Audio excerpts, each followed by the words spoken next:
Hello বন্ধুরা, আপনারা যদি কুমড়ো গাছ লাগান, এর পদ্ধতি হচ্ছে এটা।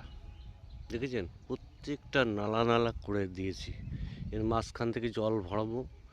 দেখছেন, নালায় জল ভরে দিয়েছি।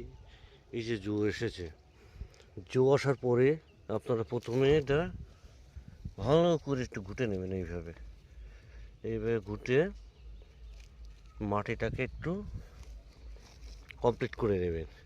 নেওয়ার পরে এই যে কুমড়োর বীজ দেখেছেন, এই কুমড়ো বীজ 4টে নেবেন। এখানে একটা লাগাবেন,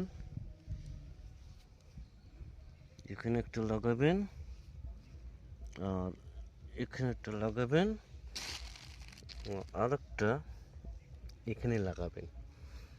এইভাবে যদি চাষ করেন, আপনাদের বিশাল কুমড়ো দাঁড়াবে। আর এটা যদি আপনাদের পছন্দ হয়, তাহলে আপনার লাইভ সাবস্ক্রাইব করে দেবেন। ওকে বন্ধু।